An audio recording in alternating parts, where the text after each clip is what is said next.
السلام عليكم. لا تنسوا الإعجاب بالفيديو والاشتراك في القناة تشجيعا لنا لنستمر بنشر المزيد إن شاء الله.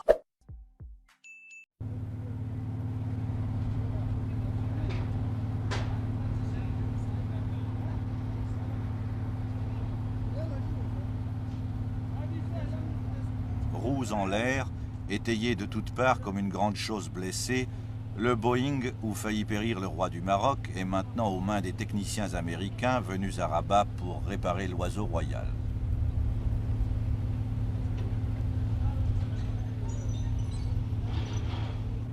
Les balles des mutins du Cézou étaient toutes percutantes. Ce fut, si l'on ose dire, la chance du roi. On avait oublié d'armer les chasseurs assaillants de projectiles incendiaires. Une seule balle de ce type dans les réservoirs, et c'était la fin. À quoi tient parfois une dynastie. D'Amérique aussi provient l'équipement qui remettra en état l'avion dévasté. Montant de la facture, 3 500 000 francs.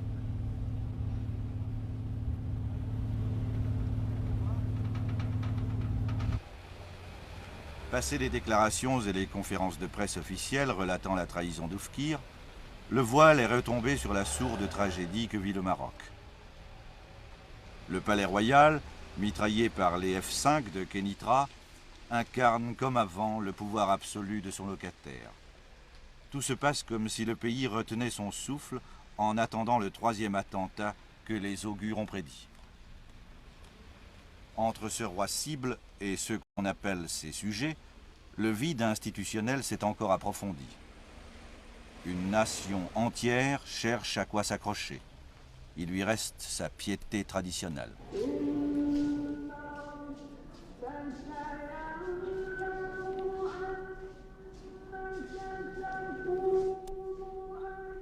À Rabat, la prière du vendredi canalise la foule vers le mausolée de Mohamed V, père de l'indépendance et prédécesseur du monarque actuel.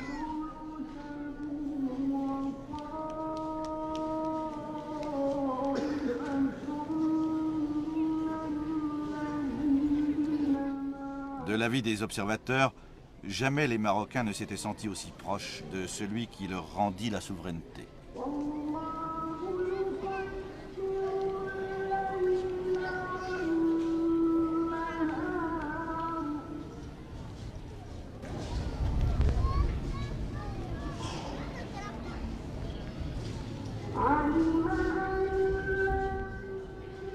« 16 années ont passé depuis l'indépendance.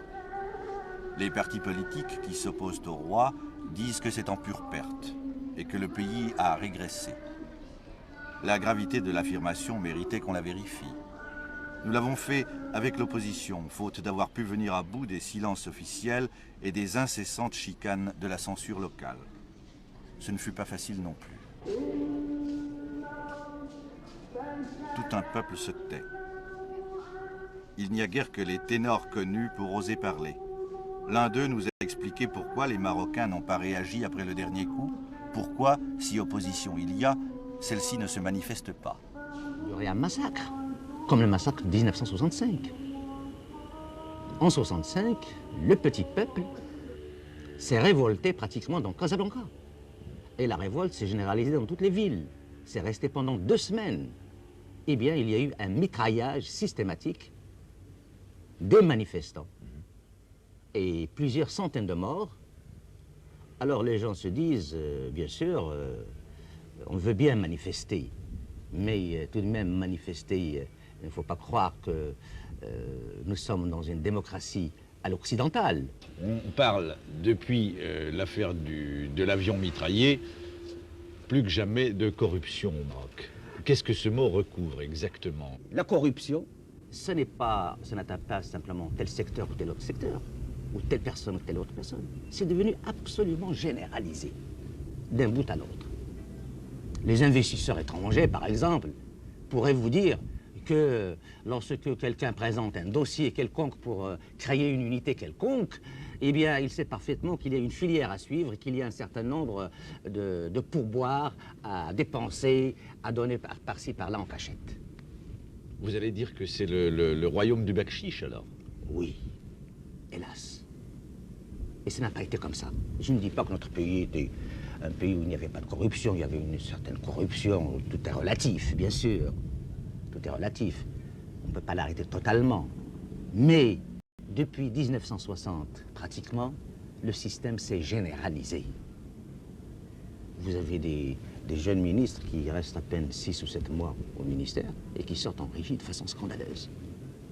D'où vient cet argent-là? Comment ont-ils pu le gagner? Mais tout le monde le sait, et le petit peuple le sait. Pour 80% de la population, rien n'a changé. Ce qui a changé, c'est pour les profiteurs. Il y avait, pendant le protectorat, la colonie française, ici, qui était 400 000 ou 450 000, qui était installée dans le secteur moderne de l'économie, les Marocains étaient en marge. Bon. Maintenant, les Marocains ont pris la place des Français qui sont partis, et ils ont la même situation que les Français qui sont partis. Leur niveau de vie est non pas comparable à celui du niveau européen, mais même supérieur. Songez que à peu près 700 000 à 800 000 Marocains, prennent près de 50% du revenu national. Et 50% pour les autres millions. Cela vous donne une idée de la situation.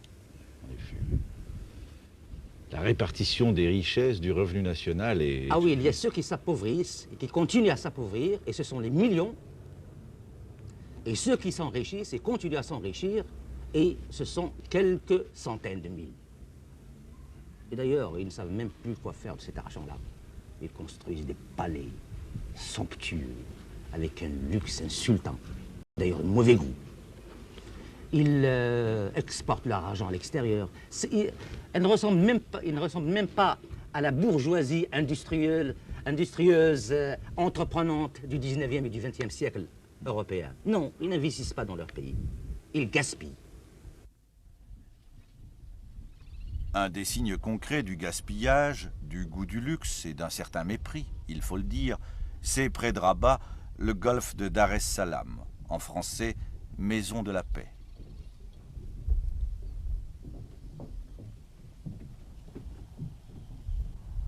Le plus beau golfe du monde, à ce que disent les champions américains qui traversent l'Atlantique en jet pour venir y faire leurs drives. Le caddie est toujours marocain.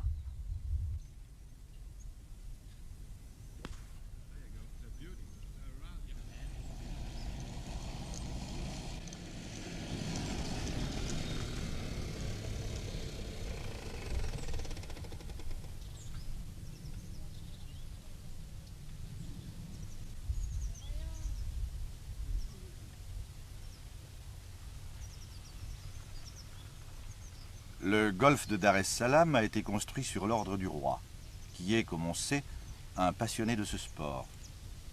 C'est une réalisation du ministère de la Promotion nationale. Tout recoupement fait, on peut affirmer que ce jouet a coûté près de 20 millions de francs. La coupe Hassan II s'y déroule chaque automne, le roi la préside et ses courtisans l'applaudissent à chacun de ses coups.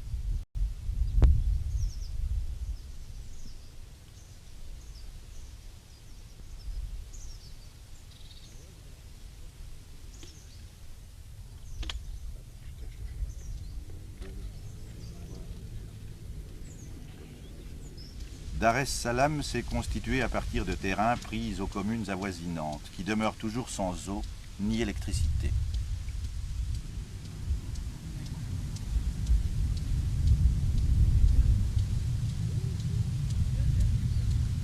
Sa superficie est de 430 hectares.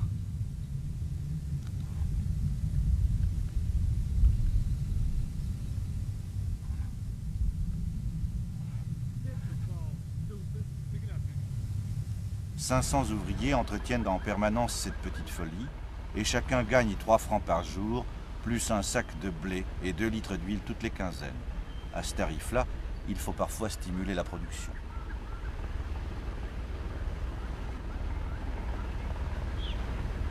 Notons enfin que le gazon est importé de l'Ouganda.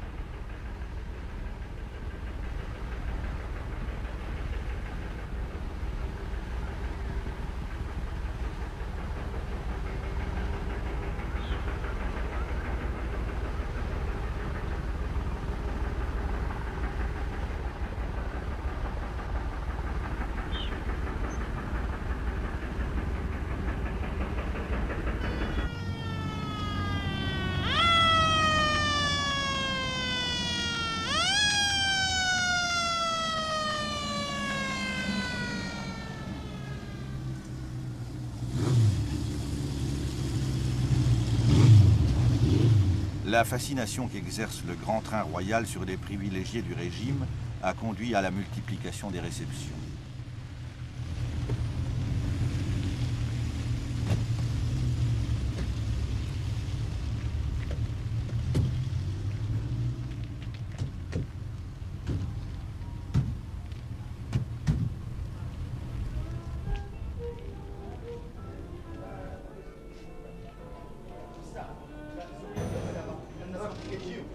Rabat est une ville morte dès la tombée de la nuit, sauf à sa périphérie chic. Là se déroule quotidiennement le rite des cocktails sur un fond de mignardise, de grosses affaires à conclure et de secrets d'État chuchotés.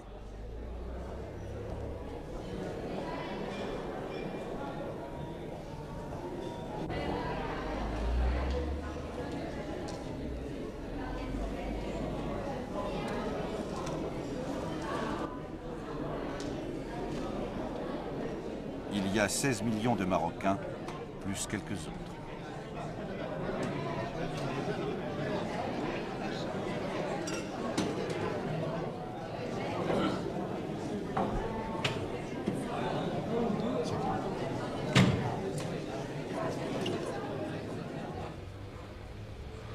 Entrons plus avant dans la corruption.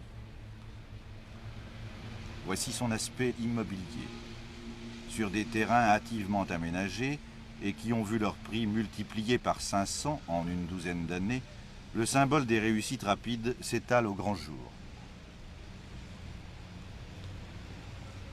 Nous avons fait le tour de ce Maroc-là à la sauvette, comme on dit. Il n'est pas difficile de comprendre pourquoi.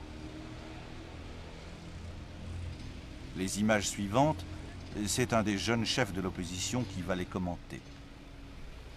Alors ça, c'est la maison d'un des hauts fonctionnaires de l'État qui a plusieurs milliers de mètres carrés, un immense jardin et une muraille qui rappelle les forteresses du Moyen-Âge de chez nous.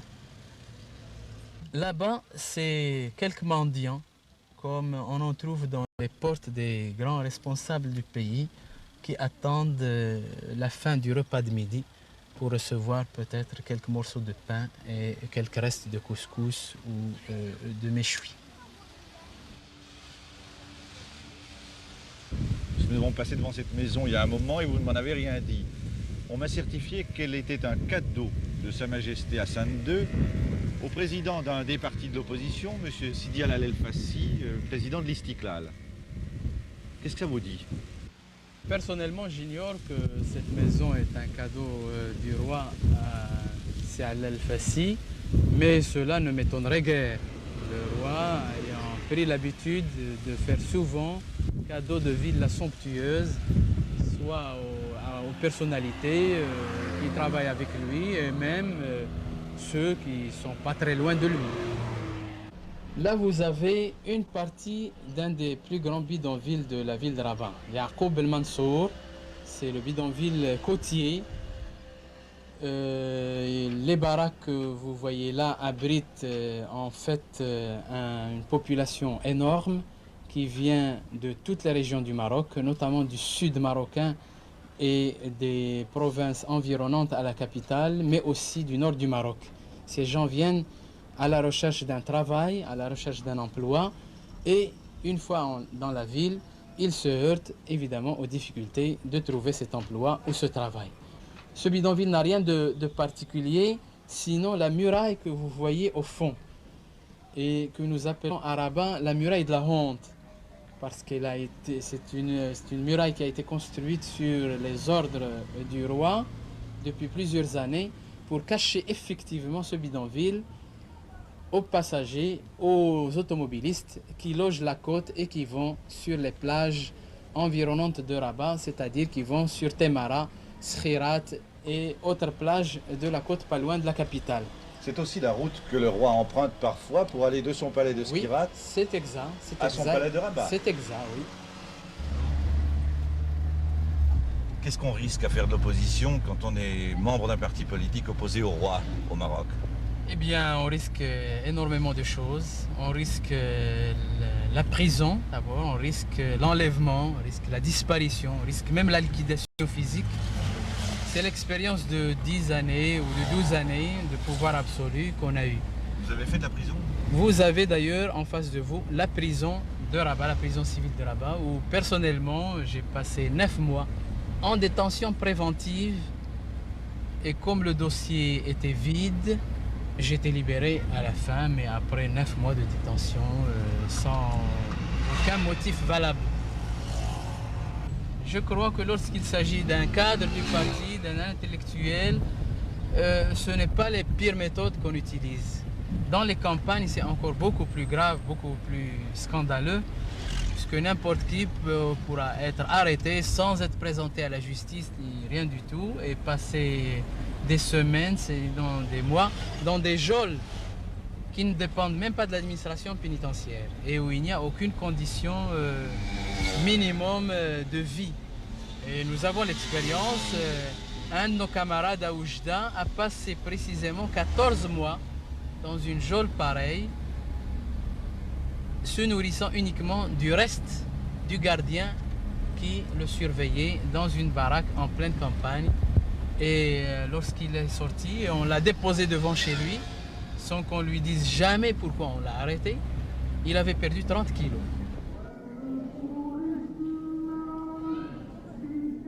Ce genre de proclamation, c'est généralement au siège des centrales syndicales qu'on le découvre. Il donne à penser que le syndicalisme au Maroc prolonge l'opposition. Or, il n'en est rien. C'est sur le papier seulement que l'Union marocaine du travail existe comme fer de lance de l'opposition au régime. Ses adhérents n'ont pas la tête politique, et pour cause. Ils vont au plus pressé, luttant pour la stabilité de l'emploi et pour des salaires garantis quand ils en ont. L'UMT suit le mouvement. C'est tout ce qu'elle peut faire dans un pays où les investisseurs perdent confiance et licencient leur rare personnel à cause des convulsions politiques. Les quelques banlieues industrielles du Maroc sont hantées par des ouvriers sans avenir qui font à longueur de journée le tour des usines pour y trouver le travail d'une semaine ou d'un mois. Comme ceci, par exemple. Il y a combien d'années que tu cherches du travail? Ça fait 2 ans. Je n'ai pas trouvé. Depuis 1971. Et quel âge tu as? 21 ans. Et tes copains, c'est à peu près kiff-kiff? La même chose. Eux-mêmes, il y a des types qui ont la 2e année, la 1re année. Même, ils n'ont jamais trouvé du travail. Est-ce qu'ils sont qualifiés comme travailleurs? Ils savent faire quelque chose? Ah ben moi, j'ai mon métier, j'ai mécanique générale. Dans la question de... Je fais le tournage, l'ajustage, c'est mon métier. J'ai mon attestation, j'ai mon diplôme, je me promène. Et les autres, je peux pas, je peux le demander. Et tu crois que ça va durer longtemps encore, ce système? Ça dure comme ça, parce que c'est toujours le Maroc, ça dure. C'est pas moi que je suis ici, il y a des autres types qui sont comme moi. Ben, c'est ça. Est-ce que tu es membre d'un parti politique? Non, jamais. Qu'est-ce que tu penses de l'attentat qui a eu lieu contre le roi? Ah, question politique, je peux pas. Je sais pas. Pourquoi? La question politique, je peux pas faire. Est-ce que tu fais jamais de politique? Jamais. Jamais de la vie. Mais pourquoi? Moi, je suis un jeune pauvre, je peux vivre, manger, c'est ça que je connais. Est-ce que tu manges tous les jours comme il faut? Jamais. Un peu. Un verre de thé et une demi-morceau de pain. Ça. Et où est-ce que tu habites? J'habite à Casa.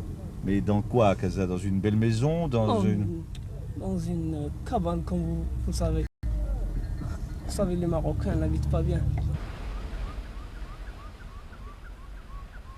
À la campagne, où vit la majorité des habitants, les constats de carence sont plus nets encore. On y assiste depuis 12 ans à la reconstitution d'une véritable féodalité terrienne. Si le palais distribue quelques terres après chaque tentative de coup d'État, l'appropriation des meilleurs domaines par la famille royale n'en continue pas moins d'aller bon train.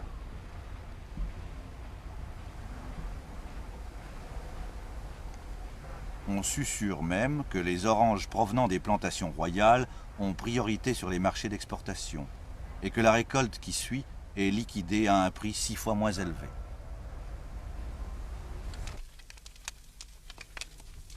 Si le paysan marocain a conscience de tels faits, lui le premier intéressé, il ne les dira pas. Il passe son chemin, avec son sourire fatigué, sa capacité d'accueil et sa longue fidélité à la misère. La connaissance des choses qui vont mal lui vient par habitude, pourrait-on dire. Il ne la trouve pas dans les journaux puisqu'il ne sait pas lire. Passé 40 ans, il est tout entier résignation, souvent même à son insu.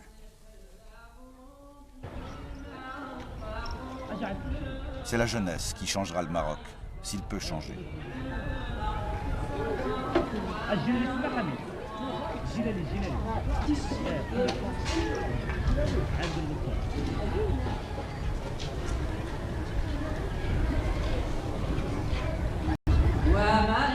Plus de 50% de la population a moins de 18 ans.